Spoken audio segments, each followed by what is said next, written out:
أشهد أن لا إله إلا الله وحده لا شريك له أشهد أن محمدا عبده ورسوله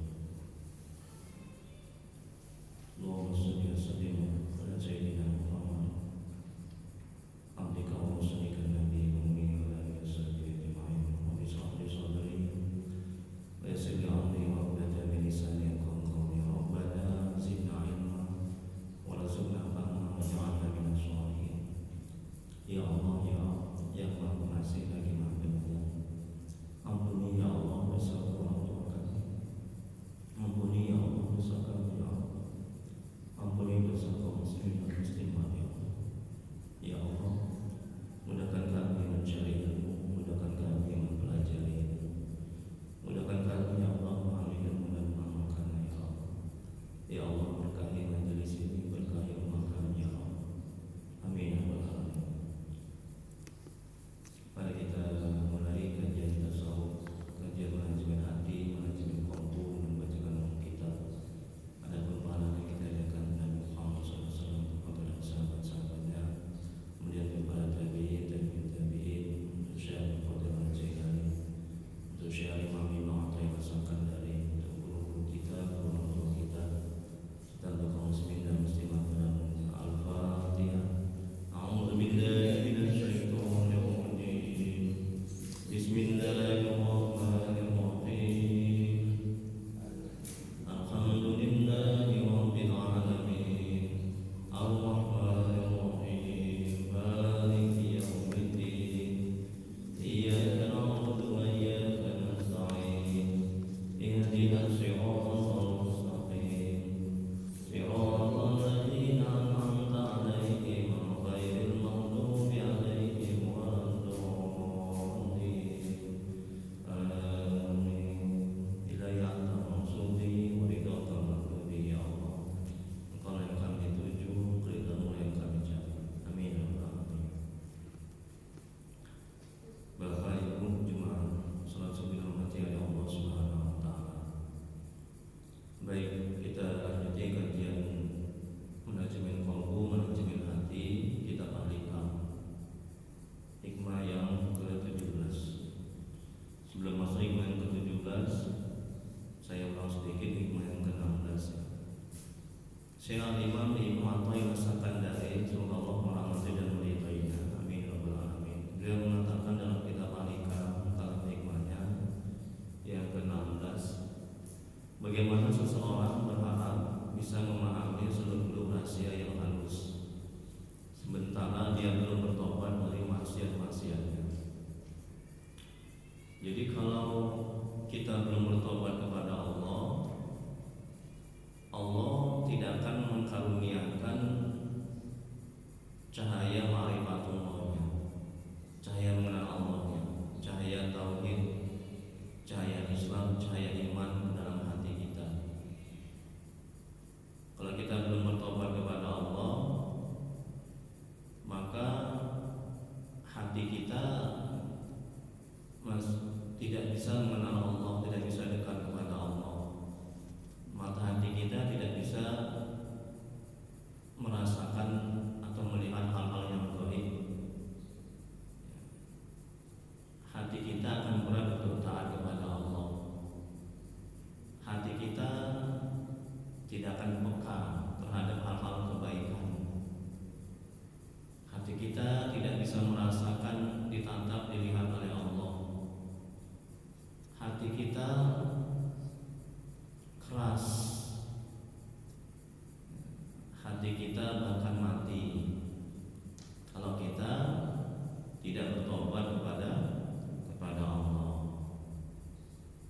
Jadi untuk bisa mengenal Allah, untuk bisa dekat kepada Allah, agar hati kita ini peka terhadap hal-hal kebaikan, agar mata hati kita bisa melihat hal-hal yang gaib, ya, bisa tembus pandang, mata hati bisa menerawang, agar cahaya Islam, cahaya iman, cahaya tauhid, cahaya mengenal Allah, ma'rifatullah dikaruniakan Allah dalam hati kita. Syaratnya kita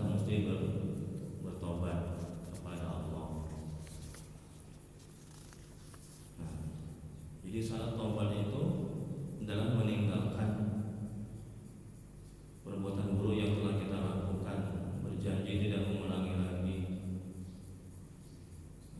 kemudian berniat ya, untuk berbuat kebaikan. Kemudian kalau ada hal yang kita ambil, kita kembalikan, kita minta maaf. Orang yang kita zalimi, kita minta maaf ya, kepada orang yang kita zalimi ya. Nah itulah dia hikmah yang ke-16. Sekarang kita masuk hikmah yang ke-17. Udah dapat semuanya Bapak Ibu materinya? Udah ya. Nanti hikmah yang ke-16 kalau ada yang kemarin yang tidak datang, nanti bisa diambil di sini ya. Kemudian berikutnya hikmah yang ke-17. Syekh Imam Ibnu Athaillah As-Sakandari, semoga Allah merahmati dan meridhoinya, beliau mengatakan dalam kitab Al-Hikam, kalam hikmahnya, alam semuanya adalah gelap gulita, dan bahwasanya yang meneranginya ialah kewujudan Allah, keberadaan Allah pada alam itu sendiri. Barang siapa melihat alam tapi tidak menyaksikan Allah di dalamnya, di hadapannya, sebelum atau sesudahnya, maka sulit baginya mencapai perwujudan cahaya, dan dia terhalang dari cahaya makrifat oleh benda-benda alam. Tidak kalam hikmahnya. Kita lihat penjelasannya bahwa alam yang pada ini segala makhluk sekaliannya pada hakikatnya merupakan gelap gulita. Tidak ada padanya sinar cahaya yang dapat memberi petunjuk kita kepada sesuatu. Sebab alam pada hakikatnya menurut pandangan hamba-hamba Allah yang selalu mata hatinya melihat, yaitu maksudnya mengingat Allah, adalah nihil dan tidak ada apa-apanya. Artinya tidak mempunyai kekuatan apa-apa. Jadi ini masjid kita ini dulu, masalah alam ini ya, yang luas. Ini masjid kita ini terang bukan karena lampu ya, tapi terang karena Allah yang menerangkan melalui lampu. Begitu juga dengan alam ini, dia bisa terang karena Allah yang menerangkan melalui matahari dan bintang. Jadi pada hakikatnya alam ini gelap. Yang meneranginya adalah Allah yang menerangi, Allah yang menciptakan menjadi terang. Makanya bisa terang, makanya bisa nampak kita ini. Kita bisa melihat karena Allah perlihatkan, telah Allah tampakkan, sehingga mata kita bisa melihat. Ada orang punya mata tapi nggak bisa melihat, betul?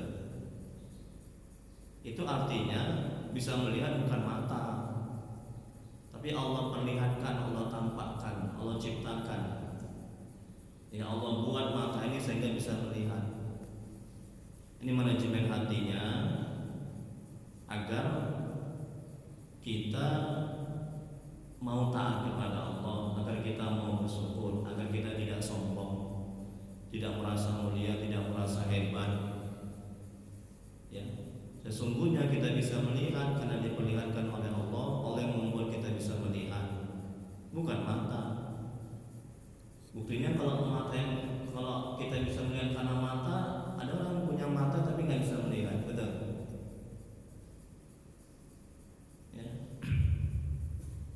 Kalau memang lampu yang menerangkan, ada lampu tapi nggak ada cahayanya, betul?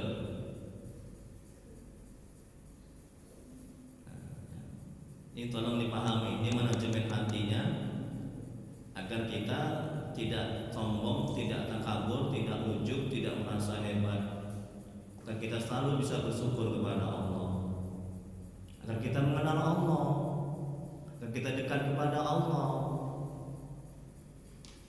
Yang membuat aku bisa mendengar, Allah yang membuat, Allah yang menciptakan. Yang membuat aku bisa melihat, Allah yang menciptakan aku bisa melihat. Allah yang membuat, Allah perlihatkan. Yang membuat alam ini bisa bercahaya, bisa terang. Pada hakikatnya alam ini kan gelap. Ya. Jadi Allah yang menerangkan melalui cahaya matahari, cahaya bulan, cahaya bintang. Nah, dengan begitu kalau sadar hati kita seperti itu, kita akan semakin dekat kepada Allah, kita akan semakin mengenal Allah, ya. Nah, kita akan takut buat maksiat kepada Allah, kita akan semakin banyak bersyukur kepada Allah. Ya Allah, kalau Engkau buatlah mataku ini nggak bisa melihat, tengok itu. Dari mata aja lah coba, nggak usah dari yang lain-lain, ya kan? Apa jadinya lah? Coba sekarang Bapak Ibu pejamkan mata coba. Beberapa detik aja, apa yang terjadi? Gelap, nggak enak, nggak nikmat, nggak tenang hati ini, ya kan? Galau. Ya, gimana pun orang-orang yang buta itu. Subhanallah, masya Allah. Ini baru mata, nikmat mata. Ini kata Imam tadi, ya, bahwa pada hakikatnya alam ini adalah gelap gulita, ya, nggak ada sinar cahaya. Nah, jadi keberadaan Allah lah yang membuat alam ini terang. Artinya keberadaan Allah itu Allah yang membuat alam ini terang, ya, Allah yang menciptakan sehingga alam ini terang. Nah, kemudian berikutnya tadi, alam pada hakikatnya menurut pandangan hamba-hamba Allah yang selalu mata hatinya melihat atau mengingat Allah adalah nihil dan tidak ada apa-apanya, artinya tidak mempunyai kekuatan apa-apa. Api tidak membakarkan, nasi tidak mengenyangkan, pisau tidak memutuskan dan lain sebagainya kalau tidak dikehendaki oleh Allah pada waktu bersentuh antara sebab dengan musabab, antara api dengan minyak, itu tidak membakar. Api dengan kertas, kalau tidak Allah izinkan, kalau Allah tidak kehendaki. Nah, kita kenyang bukan karena nasi, hilang dahaga kita bukan karena air, tapi memang Allah sudah tentukan, Allah kehendaki kita kenyang. Jadi semuanya perbuatan Allah. Kan ada orang makan banyak nasi tapi nggak kenyang, makan 2 piring 3 piring tapi nggak kenyang. Itu artinya bukan nasi itu yang mengenyangkan, tapi Allah yang mengenyangkan. Kalau kita kenyang karena nasi, kita nggak akan pernah bersyukur, nggak akan pernah kenyang, akan tambah. Tapi kalau hati kita merasakan Allah yang mengenyangkan, kita akan merasa cukup, sedikit aja makan dan cukup. Masya Allah, tabarakallah. Ya. Nah, sama halnya kita mencari kerja, bukan usaha kita itu yang mendapatkan apa yang kita usahakan. Buktinya ada orang yang berusaha cari kerja tapi nggak dapat, betul? Ya, ini manajemen hatinya agar kita bisa bersyukur, bisa bersabar ketika apa yang kita cari belum dapat, ketika apa yang kita inginkan itu belum dapat. Sadarkan dalam hati bahwa kita bekerja itu, kita usaha itu salah satu bentuk perintah Allah, ikhtiar kan? Dan ikhtiar usaha kita itu adalah ibadah, dapat pahala. Bukan karena usaha kita itu kita mendapatkan hasil. Buktinya ada orang yang usaha tapi nggak mendapatkan hasil. Ada banyak. Oh, Bapak kok pulang lagi, kenapa? Nggak dapat, sudah mencari.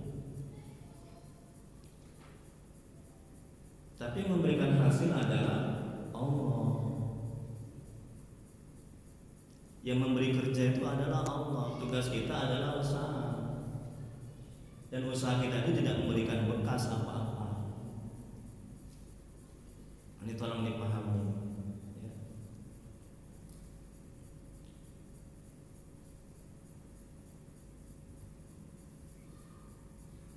Kemudian berikutnya, yang mana sekarang?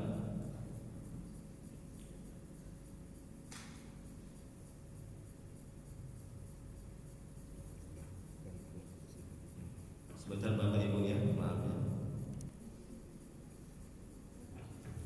Ya baik, kita lanjut.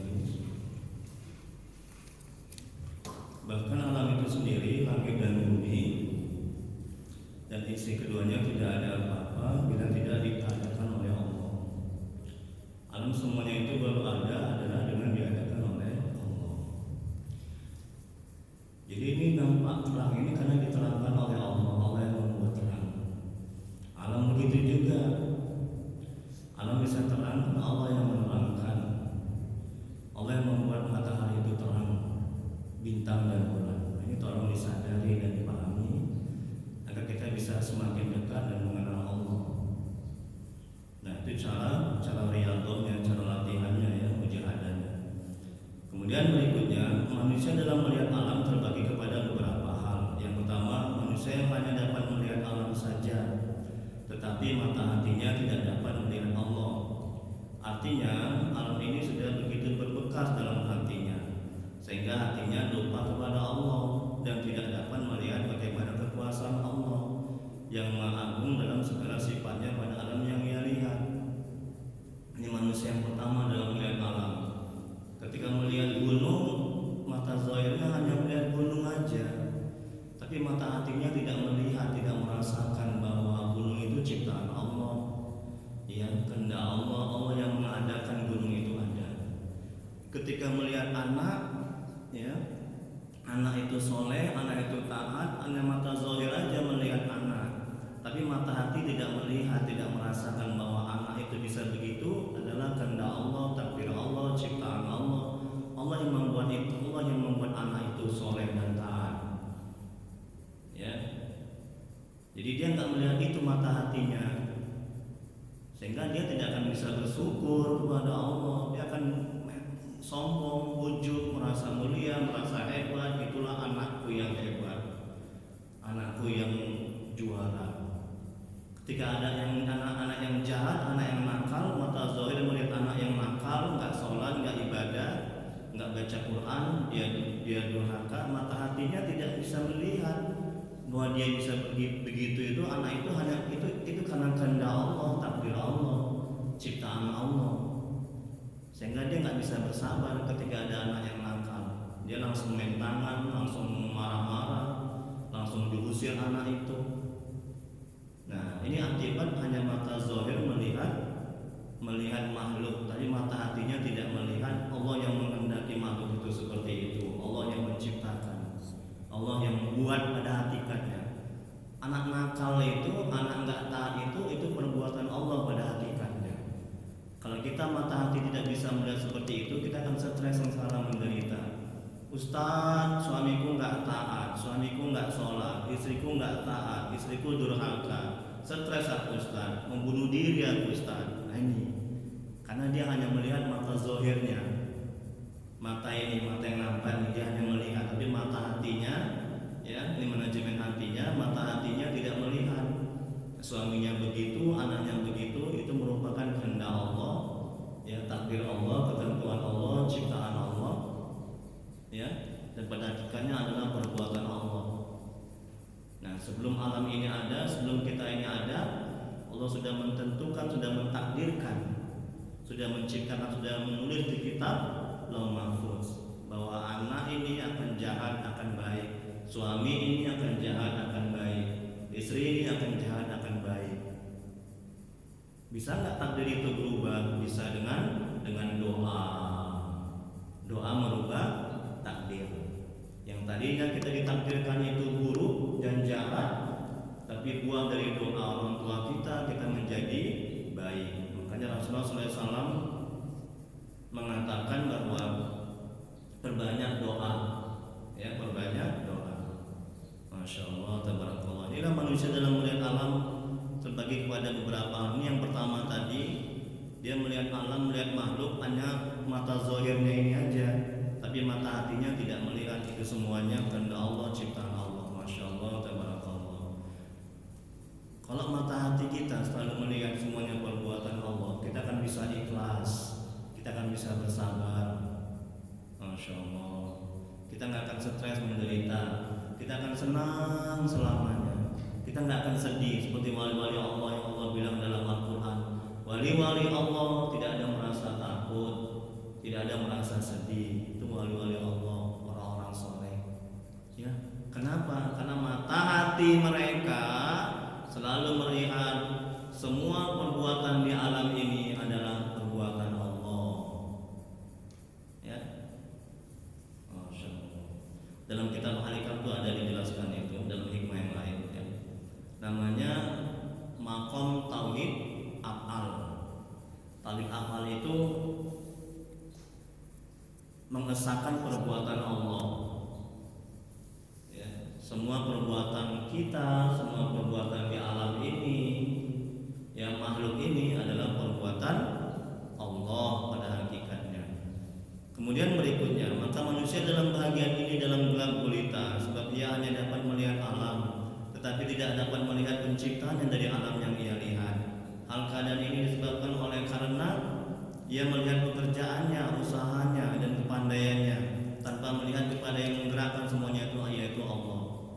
Kalau kita hanya melihat ini hasil kita, ini pekerjaan kita, kita tidak akan pernah bisa bersyukur, kita tidak akan bisa pernah mengenal Allah dan dekat kepada Allah.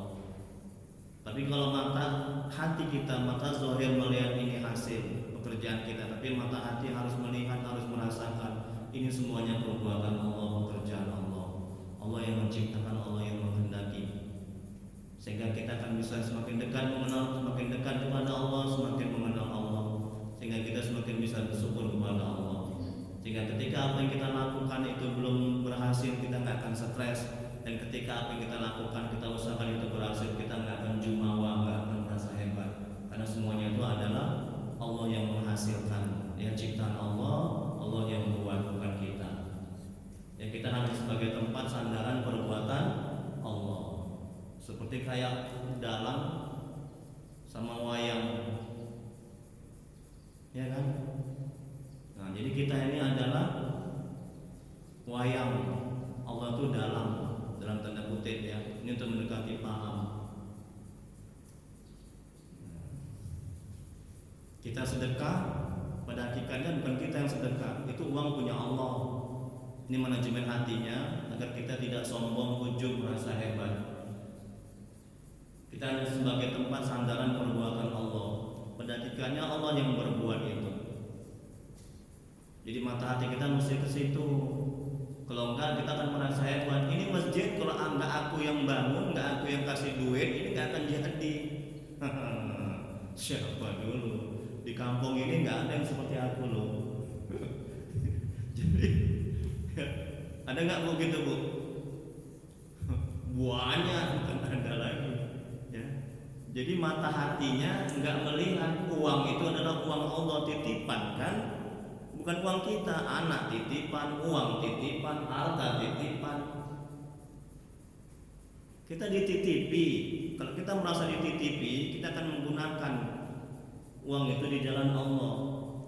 Tapi kalau kita merasa memiliki, ya, stres kita akan lupa kepada Allah. Kenapa orang sampai stres ketika anaknya meninggal, suaminya meninggal, istrinya meninggal, nggak dapat kerjaan? Kenapa sampai stres, menderita? Karena hatinya tidak merasakan itu semuanya titipan Allah. Kalau dia merasakan itu semuanya titipan Allah, dia nggak akan galau, nggak akan stres, nggak akan menderita. Masya Allah. Nikmat hidup ini kalau kita tahu kajian manajemen hati. Kemudian berikutnya, tipe manusia yang kedua dalam melihat alam. Manusia di samping melihat alam dan bergelimang di dalamnya, juga mata hatinya dapat melihat Allah. Dan mata hati melihat Allah bagi manusia dalam sifat kedua ini ada bermacam-macam. Yang pertama, sebagian mereka mata hati melihat Allah di dalam alam. Artinya pada waktu yang melihat alam, maka dalam hatinya dilihatnya pula bahwa segala sesuatu yang terjadi dalam alam ini, dalam alam itu adalah menurut kehendak dan kudrat kuasa Allah. Ia melihat bahwa ia melihat bahwa sekaliannya itu berjalan menurut hikmah-hikmah yang telah diatur oleh Allah. Tidak ada tempat berpegang selain hanya Allah. Itu tipe yang pertama. Kemudian yang kedua, dan tidak ada pada alam, pada yang melihatnya itu, hatinya selalu melihat bahwa semuanya itu adalah dari Allah, karena Allah yang menjadikan segala-galanya. Karena itu ia melihat Allah dengan kekuasaan Allah dan sifat-sifat yang maha suci dan maha agung. Apabila sebagian manusia belum dapat melihat dan merasakan keyakinan ini, maka tidak ada sebabnya kecuali karena ia masih melihat bahwa segala sesuatu itu dapat tercapai atau tidaknya adalah dengan usaha tanpa ada perhatiannya kepada Allah yang telah menciptakan usahanya. Ini tipe manusia yang pertama. Ya. Jadi mata zahirnya hanya melihat alam saja. Jadi mata hatinya tidak bisa melihat alam ini adalah ciptaan Allah, perbuatan Allah pada hakikatnya. Allah yang menghendaki alam ini ada. Kemudian yang kedua, yang B tadi, sebagian hamba Allah apabila mata hati melihat alam, ia melihat Allah di samping alam itu sendiri. Maksudnya apabila ia melihat alam, maka mata hatinya melihat Allah yang mengatur. Allah Maha Pengatur apa yang Allah kehendaki kepada alam itu.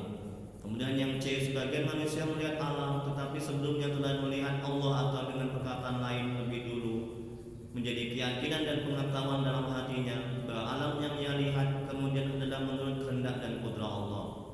Ketika mata zahir melihat alam, mata hatinya melihat Allah yang menciptakan alam, Allah yang menghendaki alam ini ada. Ketika melihat anak itu nakal, anak enggak taat, mata hatinya melihat anak nakal, anak jahat, itu kehendak Allah, itu ciptaan Allah.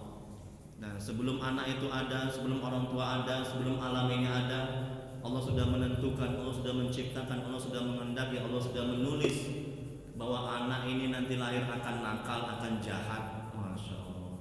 Juga sadarkan dalam hati seperti itu. Ini manajemen hatinya agar kita tidak stres ketika anak kita itu nakal, belum taat.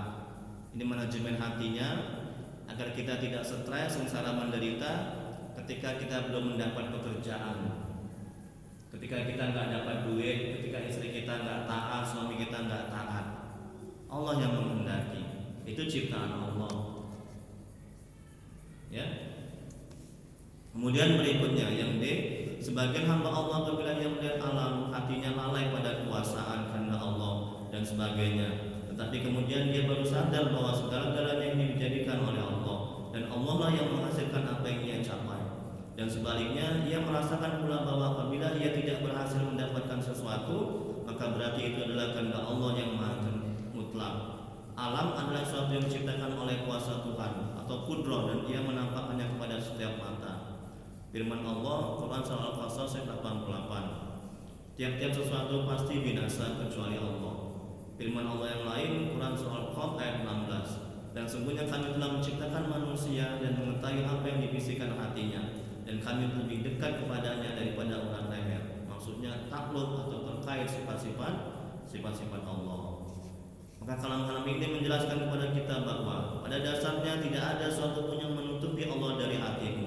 Maka jika Allah terhijab dari hatimu, hal itu lantaran ada penyakit-penyakit hati yang tersarang di dalamnya, berupa syahwat, dosa-dosa dan lalai mengingat Allah. Kenapa orang hanya mata zahir melihat alam ini? Kenapa bisa begitu? Kenapa mata hatinya tidak bisa merasakan, tidak bisa melihat? Itu semuanya ciptaan Allah, kehendak Allah. Allah yang membuat, Allah yang menentukan, Allah yang menciptakan. Kenapa bisa begitu? Kenapa hanya mata zahirnya saja melihat alam, mata zahirnya melihat makhluk, melihat anak? Kenapa bisa begitu? Ini kata Al-Imam, karena mata hatinya penuh dengan penyakit-penyakit hati, sombong, iri, dengki, takabur, dendam. Hati lebih cinta kepada dunia, lebih cinta kepada anak, istri, pangkat, jabatan, ya. Nah, hati ini keras, ya. Hati nggak banyak berzikir, nggak banyak tobat. Jadi mata hati ini nggak bisa melihat, ya. Ketika mata zahir melihat anak, mata hati nggak bisa melihat Allah yang menjadikan anak. Ketika mata zahir melihat suami nggak taat, mata hatinya nggak bisa melihat Allah yang membuat suaminya nggak taat pada hakikatnya, Allah yang menciptakan, Allah yang menghendaki. Akhirnya dia stres sebagai istri. Ya. Ini kata Imam. Jadi macam mana caranya? Bertobat kepada Allah, perbanyak zikir. Ya. Mengobati hati ini, mengobati hati itu dengan tobat, ya, banyak zikir, banyak beramal ibadah. Jangan cinta kepada dunia, cinta kepada Allah penuh, cinta kepada dunia, anak, istri, pangkat, jabatan setengahnya, jangan full. Ini kebalik, cinta dunia, harta, pangkat, jabatan, anak, istri itu full, cinta Allah setengah-setengah, nggak bisa. Siap-siaplah sengsara menderita. Kenapa orang terlalu sakit hatinya ketika nggak dapat rezeki, ketika anak nggak taat, suami nggak taat, istri nggak taat? Kenapa terlalu sakit, terlalu stres?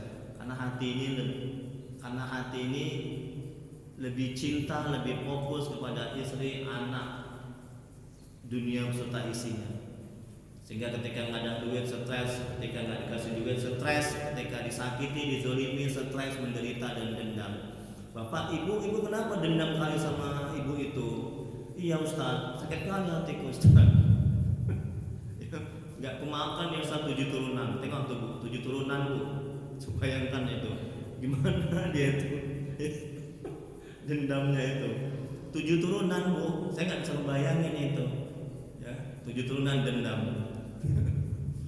Ini akibat mata zohirnya ini hanya melihat makhluk yang menyakiti, tapi mata hatinya dia nggak melihat dia disakiti itu karena kehendak Allah, atas izin Allah, ciptaan Allah. Sebelum alam ini ada, dia ada itu Allah sudah mentakdirkan, sudah menentukan, ya sudah menulis bahwa pada tanggal sekian, bulan sekian, jam sekian, ibu akan disakiti. Itu kan rukun iman, percaya kepada qada dan qadar. Betul Bu? Betul kan? Kalau kita nggak yakin, nggak percaya, gugurlah iman kita. Sadar lillah, nauzubillah. Ya, percaya kepada hal-hal yang gaib. Ya, takdir baik dan takdir buruk itu semuanya dari Allah. Betul? Betul Bu? Takdir baik dan takdir buruk, ketentuan baik, ketentuan buruk itu semuanya dari Allah. Mana pula dari setan, dari malaikat. Ya. Hati itu mesti pahami seperti itu. Ini manajemen hatinya. Biar kita nggak stres, nggak menderita, nggak sengsara. Sekarang banyak kali orang mau bunuh diri. Itu jemaah saya banyak kali yang curhat. Tadi malam juga begitu. Ya. Ada ibu-ibu telepon dari Jawa sana, jauh. Jemaah saya ada yang dari luar negeri, ada yang dari Malaysia. Pak Haji Pardel kemarin ikut dia pengajian di Komplek Bumi Asri, Masjid Muhajirin, habis ngaji ada pelajaran baca Quran. Nah, ini sekalian ini saya ngajak Bapak Ibu ikut hari Jumat, setiap hari Jumat pada subuh ada pengajian al-Ikan, kemudian ada belajar mengaji. Saya mengajari Al-Quran bersama tajwidnya. Saya kasih buku sama Pak Haji Pardel, buku tajwid. Udah beritahu sama Ibu, udah ya. Alhamdulillah. Nah, ikut nanti saya kasih buku gratis, buku tajwid. Nah, itu ketika saya mondok dari pesantren Al-Amin Madura. Nah, kami diberikan buku itu. Buku itu sebenarnya dari Gontor. Ya, dari Gontor, buku tajwid itu pesantren Gontor. Nah, kami pakai buku itu belajar. Nah, saya ngajar di sini, saya bagikan, saya wakafkan buku ini untuk Bapak Ibu agar semoga bermanfaat. Jadi kalau saya meninggal dunia, saya mati, terus pahalanya mengalir ke saya. Tenang Bang, saya di alam barzah. Ini saya kasih sama Pak Haji Pardel, dan pahalanya mengalir. Ya Bu, amalkan ya Bu ya, kayak gitu ya. Wakaf. Nah, datang ya Pak, Ibu ya, setiap hari Jumat. Ba'da sholat subuh. Dan di mana tadi?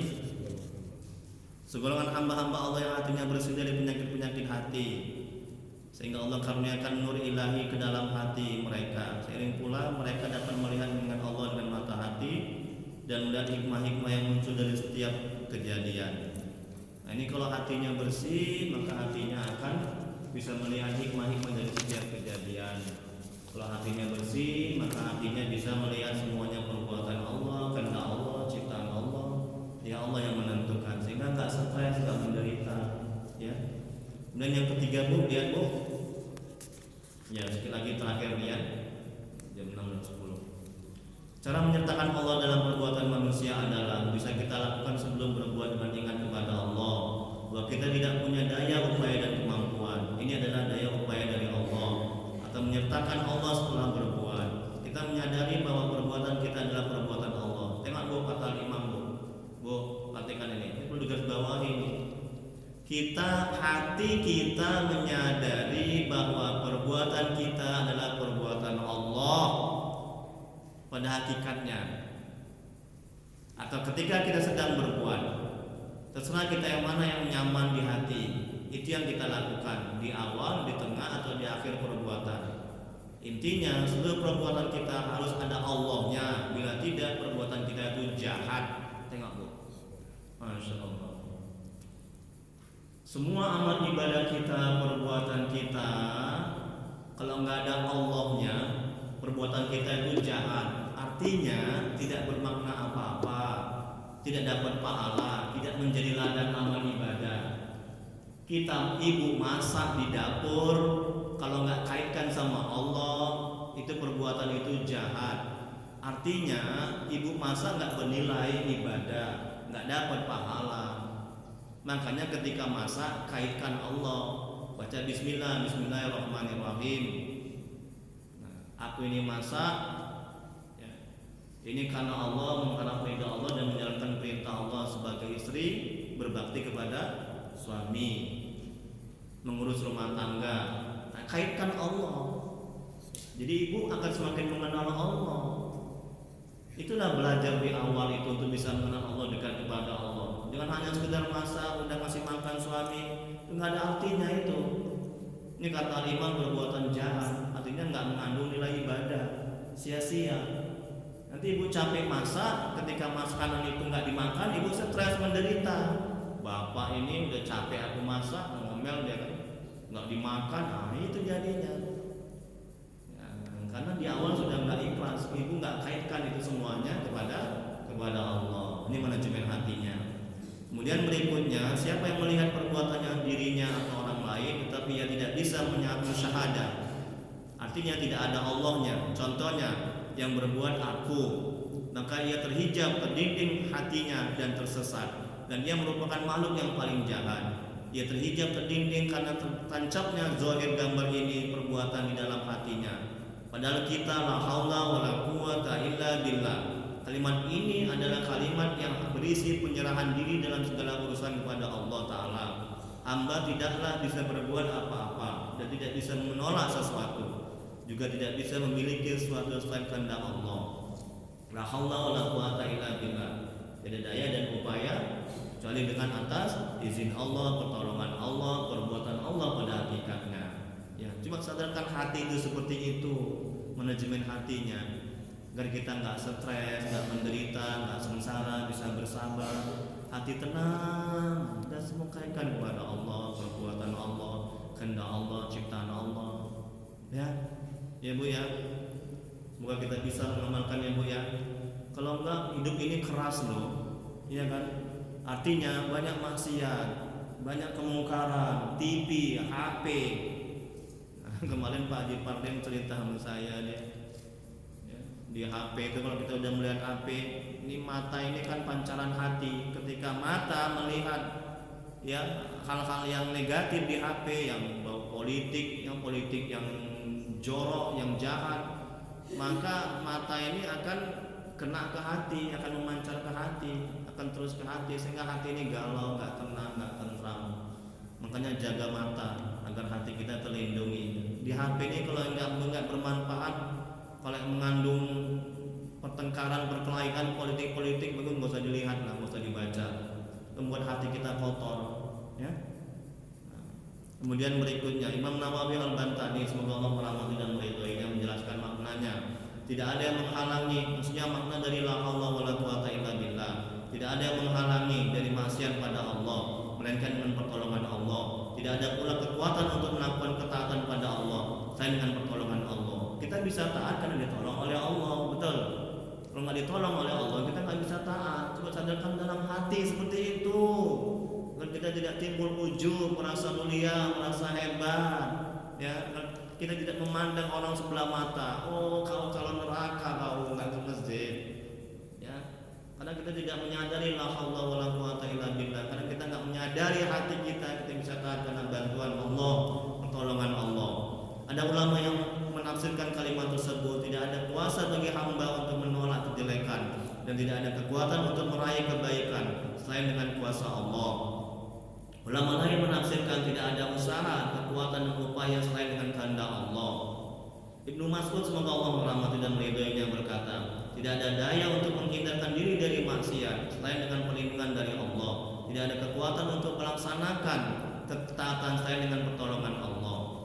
Apabila kita orang yang terdinding atau sesat, amal taat yang kita lakukan menjadi kejahatan, karena amal ketaatannya itu tidak terlepas dari ujub, ria dan penyakit-penyakit hati lainnya. Tengok nih Bu, amal ibadah kita, amal zikir kita, amal tahajud kita itu menjadi amal yang jahat, amal yang gak bernilai. Orang yang berbuat maksiat kemudian tobat dan dia mengenal Allah, dekat kepada Allah, itu lebih baik ketimbang orang yang taat tapi dia ujub, merasa mulia, merasa hebat, merasa pantas masuk surga. Ingin ya, tolong. Nah, kemarin juga saya kasih ilmu, kita ngobrol juga kemarin bahwa cobaan-cobaan orang yang baru bertobat itu cobaannya minuman keras yang zohir-zohir, yang nampak-nampak, perempuan, ya, maling dan segala macam. Tapi kalau cobaan orang yang sudah lama bertobat, itu cobaannya adalah hati goib. Hati ini merasa mulia, hati ini ria, hati ini tidak ikhlas, merasa hebat, perlu dipuji, perlu disanjung, perlu diberi tempat, perlu dimuliakan. Hati ini itu cobaan orang yang sudah lama bertobat. Nah, Pak Haji Pandai merasakan, iya Ustaz, saya diajak sama orang-orang untuk minum-minum di kedai, saya udah gak mau. Alhamdulillah. Kalau dulu ya sudah nggak gitu lagi. Tapi kalau orang yang baru bertobat, cobaannya minuman keras, duduk-duduk di warung kopi, main perempuan, berzina, mencuri. Tapi kalau sudah lama bertobat, ya, sudah banyak dia amal ibadahnya, cobaannya hati, ya, hati merasa mulia, merasa hebat, hati mandang sebelah mata.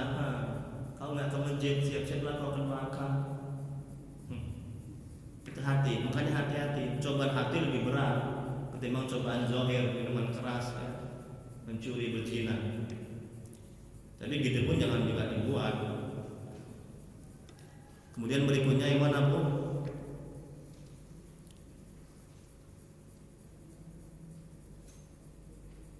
Iya, apabila kita orang yang terdidik atau sesat, amal yang kita lakukan menjadi kejahatan, ini udah tadi ya. Adapun orang yang melihat perbuatan dan dia ingat kepada Allah, contohnya sholat karena hidayah atas izin, kehendak, kekuatan dan pertolongan Allah, ini namanya orang yang mukasyaf atau yang dibukakan, diterangi mata hatinya oleh Allah. Kejahatan maksiat dari orang yang mukasyaf atau hatinya diterangi oleh cahaya Allah, ini adalah kebaikan. Masya Allah. Tengok ibu, tolong garis bawahi. Kejahatan maksiat dari orang yang mukasyaf, mukasyaf artinya hatinya diterangi oleh cahaya Allah, ini adalah kebaikan. Maksiatnya menjadi pahala, apalagi kebaikannya. Sedangkan orang yang hatinya terhijab, terdinding, buat jahat atau baik dapat dosa. Kenapa bisa begitu? Ya. Orang yang taat, kemudian hatinya merasakan, ya, ketaatan itu karena semata-mata kekuatan dia, kemampuan dia, ya, tidak ada campur tangan Allah. Karena kehebatan dia bisa taat. Ini adalah pelaku maksiat, betul kan? Nggak ada artinya. Sedangkan orang yang berbuat maksiat, berbuat dosa, kemudian dia hatinya menyadari dan dia bertobat kepada Allah, kemudian dia menjadi taat, ya, kemudian dia menjadi dekat kepada Allah. Nah, inilah orang yang baik, orang yang selamat.